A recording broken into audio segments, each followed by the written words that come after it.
BJP और MNS के बीच लोकसभा चुनाव के लिए महाराष्ट्र में हो सकता है गठबंधन। दिल्ली में राज ठाकरे की अमित शाह से मुलाकात। नितिन गडकरी बोले, पार्टी लेगी आखिरी फैसला।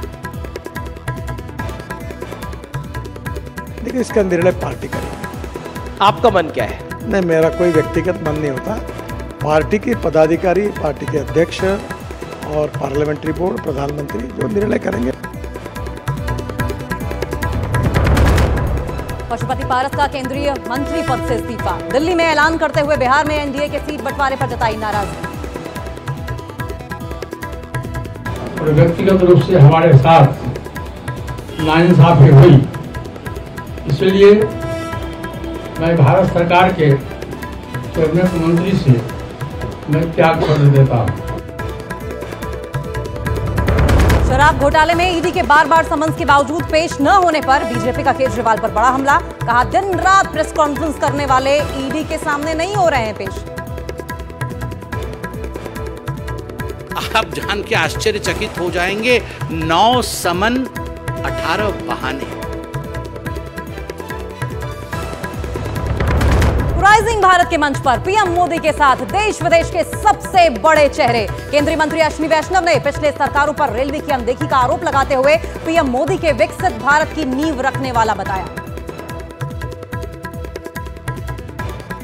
आज मोदी जी की 10 वर्ष की लेगेसी और 25 वर्ष का प्लान, ये भारतीय जनता पार्टी का एक स्पष्ट जनता के सामने, भारत की जनता के सामने एक स्पष्ट मैसेज। पीएम मोदी के मिशन दक्षिण का आज आखिरी दौर। केरल के पलक्कड़ में किया रोड शो। तमिलनाडु के सलेम में भी दिया एनडीए के 400 पार का नारा। आत्मनिर्भर भारत के लिए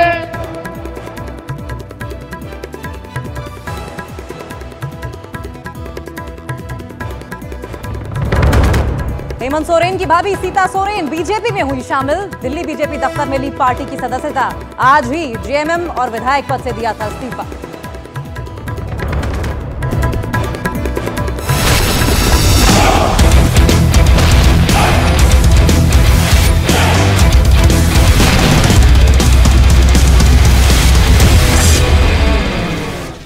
नमस्कार, मैं हूं आपके साथ अंकिता दुबे। बुलेटिन की शुरुआत करेंगे, लेकिन सबसे पहले बात करेंगे इस वक्त की सबसे बड़ी ब्रेकिंग न्यूज की। एमएनएस प्रमुख राज ठाकरे ने दिल्ली में अमित शाह से मुलाकात की है।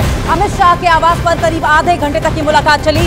खबरों के मुताबिक राज ठाकरे ने 2 सीटें मांगी हैं, एक मुंबई साउथ और दूसरा शिरडी। इससे पहले बीजेपी के राष्ट्रीय महासचिव विनोद तावड़े और महाराष्ट्र नवनिर्माण सेना के अध्यक्ष राज ठाकरे ने मुलाकात की थी, जो करीब 1 घंटे तक चली थी। तो बड़ी अपडेट यही है कि एमएनएस प्रमुख राज ठाकरे ने दिल्ली में अमित शाह से मुलाकात की है और माना यह जा रहा है कि राज ठाकरे अब एनडीए का दामन थाम सकते हैं। और ऐसे में क्योंकि साउथ मुंबई सीट बेहद अहम मानी जा रही है, माना यह भी जा रहा है कि राज ठाकरे 2 सीटों की मांग एनडीए के सामने रख सकते हैं, जिसमें पहली जो बेहद अहम सीट है वो है साउथ मुंबई की सीट, जिससे कि राज ठाकरे 2 बार के सांसद भी रहे हैं। वहीं दूसरी सीट शिरडी होगी, जिसकी मांग की जा सकती है।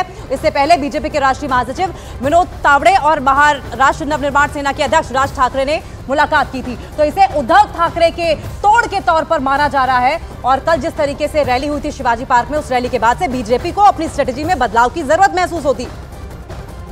करीब आधे घंटे तक राज ठाकरे और उनकी मुलाकात चली है और आप ये तस्वीरों